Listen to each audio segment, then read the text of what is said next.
Hello everybody, it's Tommy and welcome back to another speed build for the Disney Save. Today, we are in Henford-on-Bagley, and I'm going to explain why if you're a little bit confused on the stop here in Henford-on-Bagley, but I have a brand new build today. It's a brand new build, kind of, and I'll explain a lot more about this throughout the video as well, but this is Chapter 3 Bookstore. Now, if you are a long-time watcher of the Disney Save, you know that Chapter 3 Bookstore has existed since the first version of Willow Creek that I ever did. And it was, in that first version, a Beauty and the Beast build. And it still is today. But back then, I put a ton of work into putting Beauty and the Beast in Willow Creek, and as you guys know, over time, I have been taking Beauty and the Beast slowly out. One of the things that still remained over there was Chapter 3 Bookstore because the Enchantress is also the owner of this retail, and she also still lived in Willow Creek. So one of the things in the recent renovation, the final Willow Creek renovation that I just did in preparation for Ravenwood, was to remove those last couple of tiny pieces of Beauty and the Beast that are still sitting in Willow Creek. And one of those was the Enchantress's home, and the other one was Chapter 3 Bookstore. And I kept mentioning to you guys that I was going to be moving those to Henford-on-Bagley. The reason being, I'm taking Snow White out of Henford-on-Bagley and I'm moving it to Ravenwood. So we had a little bit of empty space in this world, and it made sense to put the rest of what was remaining from Beauty and the Beast over here. What this actually resulted in was a brand new build. I was originally just going to do a renovation on the version of Chapter 3 that I had already made and just put it over here. But Henford-on-Bagley has a very particular style. It is old English cottage-esque, obviously according to the pack. And so I felt like the original shell that I had made for Chapter 3 was no longer going to suit very well over here. In fact, when I made that, it was just a very different time for the Disney Save, and I did not pick that shell from any particular Disney lore. And nowadays, I try to, in most cases, use at least the outside of the building, be some kind of recognizable piece from Disney, if I can. There are occasions where I make something completely up from scratch, and in a lot of ways, that's what this is anyway. There is no retail location that is at least shown in Beauty and the Beast. There was nothing to go off of for particular reference in that regard. So at the time where I really wanted to give the Enchantress more to do when I put her into the save file and not have her just be this old kind of lonely living by herself spellcaster, I wanted her to be a little bit more a part of the community, and so I felt like maybe some of the story that had developed after Beauty and the Beast is that Belle and her actually became really good friends, and as Belle poured resources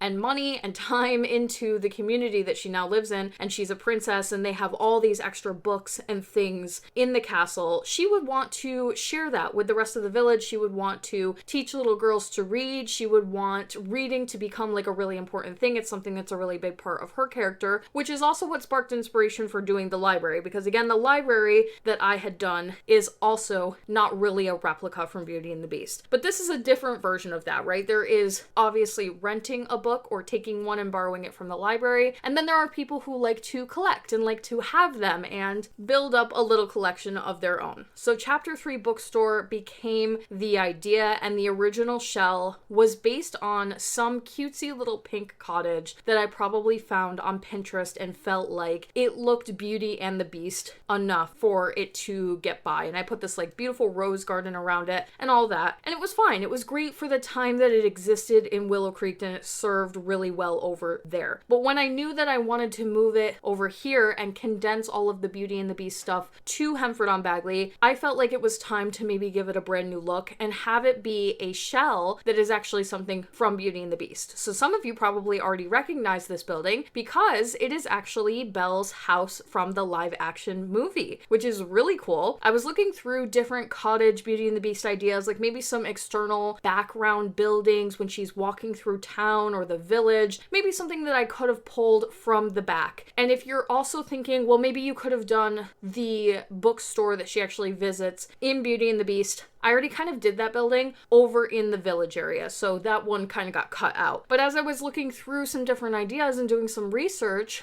I found the live action version. And this house actually really works because it's quite a bit different than Belle's cottage in the animated version. So even though both versions of the house will now exist in Willow Creek, they don't really look close in any regard that is going to make it feel too replicated or too tedious. And it's a light nod to the live action. I don't put a ton of live action stuff in the Disney save, but there are light nods here and there, as you guys know. Now, the reason that this is a full speed build today is because I obviously am remaking the entire shelf from scratch, and you can see it was a little bit of a rough start in the beginning. I just couldn't exactly find the shape and what I wanted to do, and I felt like some of the things that were being shown in the film were not exactly possible, at least for the game's parameters. And so it ended up being so much footage and such its own thing. It takes on a completely new look, and even though I originally went into it with the intention that maybe I would kind of make the interior similar to the old version that I had done in Willow Creek, it becomes its own build. It's much better, by the way. I put in a lot of thought about the Enchantress herself, her being the shop owner, the things that she's into. There is some fairy stuff here, which is really exciting, and I'm going to be talking about that today. And as you can see, it was so much footage that it just made sense to make it its own video. However, Chapter 3 Bookstore is actually going to be the only full speed build for Henford on Bagley. The next thing that you guys are going to see from me is going to be one final master compilation video of some changes and some updates that I've made to this world. It is not nearly anywhere as much as I had done for Willow Creek or Forgotten Hollow. There are entire neighborhoods in this world that I have not gone around and touched, whereas the other two, I really had my hands on everything all over again and basically redid the entire worlds. That is not the case here. For Henford on Bagley, I basically just had to redo this neighborhood, and actually in the background of today's video, you will see off to the right-hand side the new version of The Fallen Rose, which is a Beauty and the Beast themed library. But there were a couple of other builds that needed some alterations and some renovations. I redid Gaston's, I redid Mother Gothel's cottage, and then I did the Enchantress's home, and there are a couple of cast adjustments in there as well. So it was enough stuff to make one last master renovation video of Henford on Bagley, and it's all combined into a big long video, those ones that I've been doing for the past couple of worlds now. And after that, it's Ravenwood time. So we're not going to have a ton of time here at all. I've been doing this behind the scenes basically for the last week. It was not a super long process, and my plan is I would love to come back to Henford on Bagley and do some touch-ups, and I feel like the world does need it and some of those other neighborhoods that I did not touch on. However, I was planning on doing that anyway when I do the fairies update to the save. A lot of my builds and a lot of my worlds need me to go back over the different worlds and look at it for fairies. I have a ton of stuff that needs that fairies update, and I have some characters that are going to need updating for fairies. So I'm planning also in the background to do a massive fairies overhaul to the Disney save, and Henford on Bagley is going to be getting hit with a lot of that. So I felt like some of those other neighborhoods, the Brave Castle, the Beauty and the Beast Castle, the Belle's Village, that side of Henford on Bagley that I did not touch, I will be doing it then. So I might as well just wait, and that way we can get to Ravenwood a little bit quicker, because at this point, it has been quite a bit of time that I've been doing these renovations in lead up to Ravenwood, and I know you guys have been waiting, and it's taken a lot longer than I said it would, as usual. So even though all these changes and all these updates, I feel have been really good, and they've been such big improvements, and I'm so happy with the work and the time that I've been putting in, I am starting to get a little bit antsy about not having done the new world yet. I'm really, really ready to move on, and after Ravenwood, it's very likely, like 99.999%, that I will be doing Innisgreen. So I also really want to get to that in the back of my head, and I'd like to finish both of those worlds this year, which is my ultimate goal. So if I need to kind of have that schedule in the back of my head, then I need to get a move on. It's time to do Ravenwood. So as far as changes to Henford on Bagley, there really are not that many. Like I said, a lot of what I've been doing is just touching up some of the builds. Fairies has worked out really well in that it pairs over super nicely with a lot of the stuff from Cottage Living. So even though there are not currently, and I don't think are planned to be, any fairies that are going to be living in Henford on Bagley, a lot of the aesthetics of the stuff from that pack just matches and meshes really well with the Cottage Living stuff. So in today's build and in the renovations and things that you guys are going to be seeing in the longer video, you'll notice a lot of fairies integration, but I feel like it just makes a lot of sense. It was really just the neighborhood down in the center pub town area of the map that got some adjustments. So to the right next door, like I mentioned,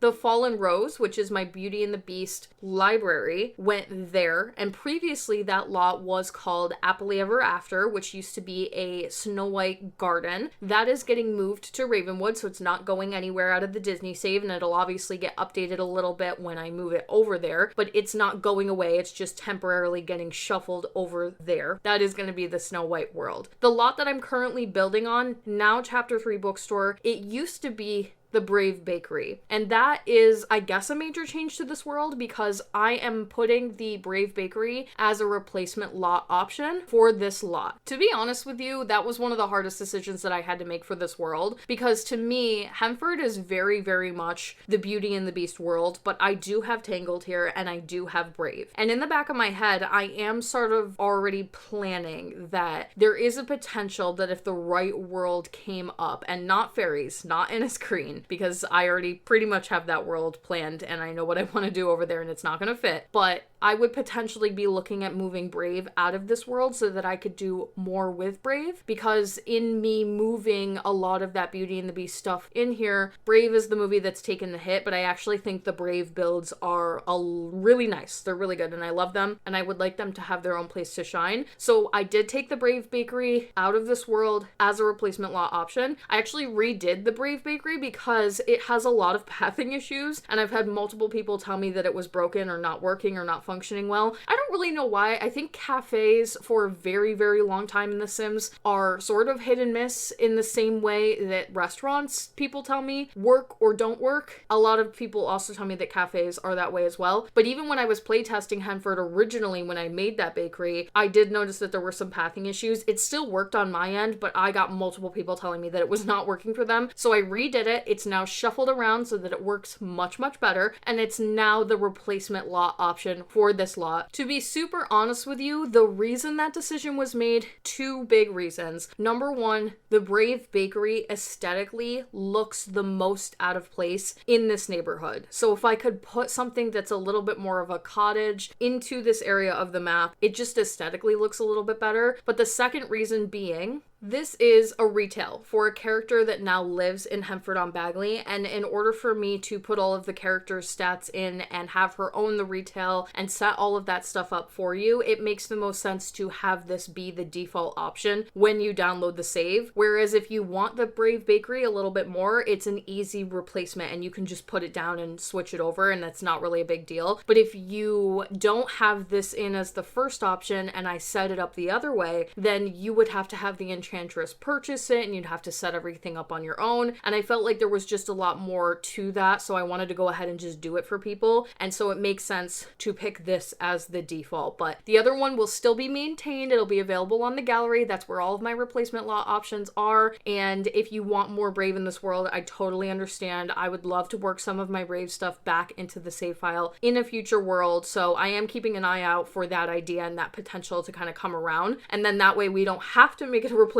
lot anymore, and I'll move it as well as the castle, as well as the Witch's Cottage, which is the other Brave lot that is here. But fun fact about the Witch's Cottage, if you didn't know this, that lot is actually supposed to be a community space lot. That's one of those lots that changes with the voting system from Eco Living, and it's supposed to change into not only just different versions of the Witch's Cottage, but it's also supposed to change into there's one additional like choice if you vote just the right way, that it'll switch over. It might be for the garden option, the gardening lot. It turns into the Ring of Stones, which I thought was a really cool nod to the movie. It doesn't do a whole lot as far as like what you can do on the actual lot. Obviously you can garden, but I had to remove that from the Disney save when For Rent was put in because a lot of those community space lots don't work anymore. They are essentially 4 lots stacked on top of one another, and the game has to save all of that data from the 4 lots. So when you do those lot types and the changes between the 4 different versions are pretty drastic, for some reason the game has a really, really difficult time with it. And since For Rent, I had to remove it because I could not get it to function anymore. It was working perfectly fine before that, and since then I have been waiting for them to fix the issues, the corruption, so that I could put it back in. And obviously I've been talking about that a little bit recently, and we're not sure if that day is ever going to come. So if it's not going to come, I would love to split that lot up and make it a couple of different lots, and then I could put it in a different world. So that's just stuff that I'm kind of thinking about in the back of my mind and maybe planning for the future. If you are a lover of Brave, I just wanted you to know that it's not like on the back burner. I'm kind of thinking about what I can do with it so that it can be a little bit more on the forefront, because now that this world has been taken over by Beauty and the Beast, it has suffered just a tad. In terms of Brave, I should say, because I love this world. I actually think it's one of my favorites personally. I'm a personal really big lover of Beauty and the Beast, which is why it wins out over Brave. And there are still some Brave things here. So I hope most of you are like okay with that decision. Every time I have to make one of those choices about moving something or possibly permanently getting rid of something, there are always people that I can feel are a little bit annoyed or disappointed with me, but at the end of the day, I try to make the best decision that I can, and in the future, I want to get the Disney Save to a point where every world has a lot of focus on everybody's favorite movie. So nothing feels skipped and nothing feels skimmed on. And when I was doing the Brave stuff, I had a ton of fun with it, even though it's not one of my personal favorite Disney princess movies. I had a lot of fun with actually doing the builds, and I feel like they came out really spectacular, so I do want to put them back in a different way. And on that, for those of you that were concerned, because I kept mentioning in other videos that I could not remember what I was doing with the Enchantress, and I truly just could not, and I don't know why I didn't look it up, because I had my plans already laid out before we went into the first renovation. Like, I had a pretty good idea of what I was doing, but then when I do voiceovers and it's been months and months of work and all these little changes start to get made and I do a lot more work than I originally was intending to do, I started to forget some of the little details. So I might have mentioned in previous videos that I don't remember what's happening to the Enchantress, if she's becoming a townie or not. And I'm happy to say, because a couple of you voiced that you did not want to see the Enchantress as a townie. She is getting put into Henford on Bagley. Like I mentioned earlier, she is going to be in the master renovation video for this world, and she is getting her residential put back in. It's going to have a whole new look, and then she also got a cast update and some new stuff from fairies and a new couple little touches to her. Her house is going where the Snow White and the Seven Dwarfs cottage was, and that cottage is obviously moving to Ravenwood. So that will be one of the final things that you actually see in the master renovation video. And I have been doing tours, like a new tour video when I do my renovation, but for Henford on Bagley, I'm not going to be doing that because this world is kind of 50% re-renovated and then 50% of it is not. Like I said, I want to come back in with fairies, so I'll probably wait and do a tour video at a different time or do something after fairies. I'm not quite sure yet, but it doesn't feel right to make a tour video of this world because half of it has been renovated and the other half will be later. So there's almost no sense in doing that, if that makes sense. Okay, hopefully all of that makes sense. If you have any questions, let me know down below. To get a little bit more into the details of the new Chapter 3 bookstore, the exterior is based on the live action cottage. It's a pretty good replica from the movie, down to the little area in the front where the chickens are running around. And you can't usually do barns, to my knowledge and to my recollection, you can't do barns or chicken coops on community lots, I don't believe, because the game considers those chickens and those little sheep and things to be objects. So it creates like a complex issue when you leave the lot. I digress. I don't think I can actually add chickens here, but regardless, the exterior, pretty good match. Now for the interior, I didn't make any type of real attempt to replicate anything from the movie because I wanted to focus on the fact that this was very much a cozy, fantasy-leaning retail location. And if I tried to have the rooms be placed exactly where the movie is kind of showing them to be, it would have complicated this build even more than it already was. It was a challenging enough exterior, and then you'll see, especially in the beginning of the video, I really struggled when I came to the interior of this, and I could not figure out a floor plan for the upper floor at all. So I ended up coming downstairs and starting here, and this is really where I found my footing for everything that I wanted to do, and then we're gonna go back upstairs for me to replicate a lot of what's down here. And in that way, most of the bookstore is actually downstairs. I think that makes total sense. It looks really good. I've been in plenty of bookstores where that is the case. The ground floor, or the floor that you immediately walk into, is where you'll probably check out and where the person will greet you when you come in. However, a lot of the inventory is going to be in the lower levels or the basement levels, especially with something like books where there's so many, there's a ton of different varieties, they take up a ton of space. And in the old Chapter 3 bookstore, I will just mention that one of the ways that I had it be a bookstore is this idea that you could obviously come in and get individual books. And at the time when it was built, there was not as many options as there are now, but I still had some options to place on tables in the form of like stacks of books or individual books. but I also set the bookcases for sale, and that is primarily what would sell when I play tested it. Sims would come in and browse around and they would end up just purchasing a whole bookcase. I always thought that that was kind of funny, and when I brought it over here, I was going to do the same thing, and I put all of these life and death bookcases in here thinking we'll just mark all of those for sale, as well as the additional clutter on the tables. And then obviously if you do not like that, you can just turn it off so that you mark the bookcases no longer for sale. But fun fact, the life and death bookcases can't be sold for some reason. They don't have the option in the retail to tag it as for sale. So the only things for sale in here are all of the little clutter objects, the little books on the tables and on the bookshelves that I manually placed. And that's pretty much it. A lot of the rest of it is going to be decor. The idea also being that because this is essentially a Belle donation to the community, she would want this to be very welcoming, very warm, very cozy. I think that she would not mind at all if you came here to read, if you came here to be a part of the community, or if you wanted to sit and like read one of the books in the store to get a feel for whether or not you're going to buy it. So there are plenty of places to kind of tuck into a corner, sit on one of the beautiful new couches from Fairies, and maybe have a look at some of the books and decide what you're actually going to be purchasing or not, because let's be honest, she's a princess. I don't think she's really too worried about like the financial aspect of it, but that's one of the reasons why the Enchantress runs it. It gives her more something to do. Her name is Agatha, if you didn't know. That is the name that they give her in the live action, and when I built her originally, she was very, very, very heavily based on the live action version, because at the time that's really the only version that we had. Other than her being shown in Beauty and the Beast in the form of stained glass, she doesn't have a lot of character details, and she has more of a part in the live action. So when I did it, I very much used that as the inspiration, and I wanted her to have something more to her than in the movie the way they describe her as creepy old Agatha. So she is a bit of a hermit witch, keeps to herself. She is a part of the village, but it looks like she lives possibly in some kind of campground of some kind, like near the woods or a little bit outside of the village. She is ostracized. She is not welcomed by the village in the same way that Belle kind of isn't either. And I don't think there are any scenes where they show the two of them interacting before Belle goes off to the castle, but afterwards, I just felt like it made a lot of natural sense that they would become friends, Belle and Agatha, and I felt like they would both really mesh well, and they probably both do like to read, and I think they would see a lot of each other in the other person. So Belle having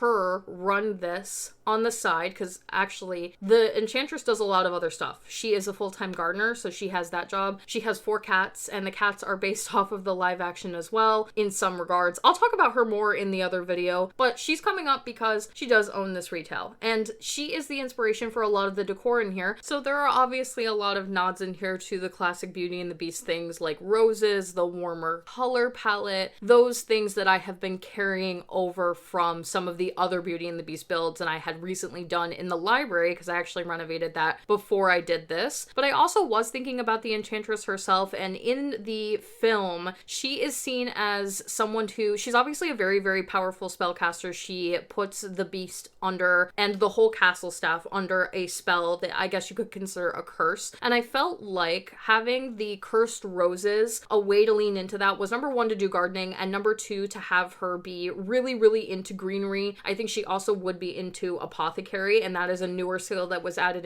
in Fairies, so I made sure to put some of that into her now that we have that available. But I felt like if she has magic that's tied to nature and making these special flowers and powerful flowers and cursed roses, and she has that kind of like bond to nature in that way, then we could get away with using a lot more of the Fairies furniture that's very, very green, and the decor that just plants itself, and have the greenery kind of seeping into the build as things that she has created and made to make the area very comfortable. So sometimes when I think about like putting plants like vines and things like that on walls in builds, I do tend to think to myself, is it too much, and does it make any sense that there would be so much greenery coming into the room and taking over the walls, and how would it stay alive? And I'm not like super plant savvy. I have tried, and I do, and occasionally I'll have like a little plant in my window that I take care of for as long as I possibly can. When I have a bigger space of my own, I possibly could see myself really getting into plants, especially because I personally love to cook. So I would love to have little spices around and do like spices in my window. But nevertheless, sometimes I think to myself that having the build be overrun by vines and greenery coming in almost might be too much if there isn't enough sunlight to adequately make that make sense. But in this case, it's almost magic greenery. It's magic vines, and it's things that she is creating and bringing in and using her magic to create. So I felt comfortable using a lot of that fairy stuff. And I know that I said in my Forgotten Hollow vids that I kind of didn't want to get too excited about the fairy stuff and get into the habit of using it too much, especially seeing that it's so new. When I'm looking through different decor pieces while I'm decorating and things, I see it and I just get really excited and I want to use it, even if it doesn't really fit well into the build because it's new. So it feels really nice, even if it doesn't fit the theming. But I do think it fits the theming in this case. I feel like these builds and Henford on Bagley and the Enchantress and her leaning into some of the fairy's aspects without actually being a fairy herself would make sense and does actually work. So this is a really good use of it. It's a good combination between the cottage living stuff, some of the base game stuff, and of course, at the end of the day, she's a spellcaster, so lots of the realm of magic stuff. And that's how her house ends up turning out as well. But it feels really fitting regardless of if the character that lives there or owns the place is a spellcaster or not, or a fairy's character or not, because like I said, it just pairs really well with a lot of the Henford on Bagley stuff. But for example, when you guys do see in the Master Tour video, my renovation of the Fallen Rose, I do keep a lot of those similar aspects, like the warmer wood tones and the pops of gold and the nods to the aesthetics of Beauty and the Beast, but there is not so much greenery and so much of that seeping in over there. So this is a combination of pretty much all of those ideas. The Life and Death bookcases, really ornate and beautiful and have some detailing on them that make it really nice for a cozy little bookshop like this. And it just turned out so cute. It's so warm and comforting. I love this version so much more than the original one that I did. And if this existed in real life, I would just absolutely love it. It would be such a joy to find something like this in such a small town. If you visited here and you were passing through the town center and you saw this little bookshop cottage kind of deal and you came in and it was so warm and candlelit in here with little flowers and lots of fantasy books and romance stuff, this would just be such a little treasure in town. I did also keep at the front of the build, there were two, what I could see from the live action version, a lot of windows off of that front part, and it looked to me like they might have some kind of like, I guess an enclosed patio or sunroom of some kind. And I think that I wouldn't have kept that,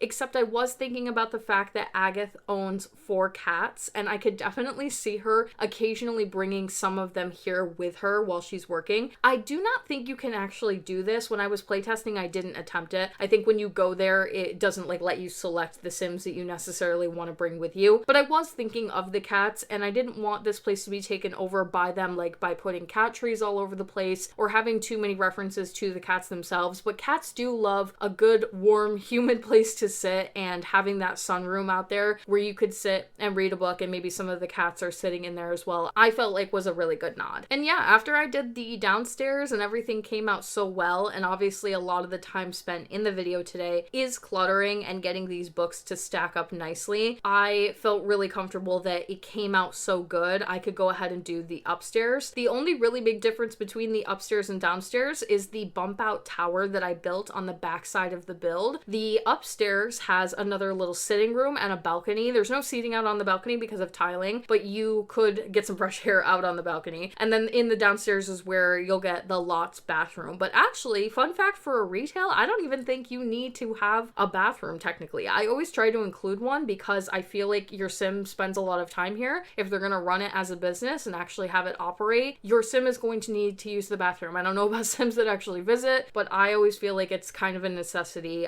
So I did make sure to include one of those downstairs. At the end of the day, this would be such a great shell as well for a potential another residential if you wanted it for some reason. But I do just want to mention that right next door to this is Gothel Cottage, which I'm going to be taking a look at in the master renovation video for this world. And that is a vacation rental. So that could also be a residential. So all that to say, there's more options in this world if you wanted a couple more residentials. Sometimes people like to add their own characters and customize customize and mix and match. There is also a lot in this world that is completely empty. It makes it very unique in that regard. The Witch's Cottage from Brave, because it's in that state where it was supposed to be this community space and I've had to temporarily not have it look like that, I right now have it set as a regular residential and nobody lives there because the witch from Brave is an NPC role for this world. She is the creature keeper, which means since she's filling that role, she can't actually live there. So this world is filled with extra residentials. If you potentially wanted them, you would obviously have to gut all of the cute little cluttering that I've done in here, but it would make a really nice home, and it's a good shell if you wanted to try to replicate the interior based on the live action yourself potentially. And that is actually pretty much going to be it for the new chapter 3 bookstore. I hope you guys liked it. Let me know what you thought of it down in the comment section below, and hopefully you're excited for the next video, that master renovation video. There is tons and tons of stuff in that. It's well over an hour long, and we're going to be going over and redoing this entire little area of the map, as well as a couple of characters. Belle, the Enchantress, they got some touch-ups and things that I'm excited to share with you guys. And then before you know it, we're going to be in Ravenwood, starting on the first movie over there. Very exciting. I'm letting my patrons actually vote right now what the first movie is that I'm going to be doing over there, so I'll be jumping into that any day now. And that is actually everything. So if you would like to support the Disney Save on Patreon, you can do so by clicking the link in my description box down below or the one at the end of the video. Thank you guys so much for watching today, and I will talk to you all in the next one.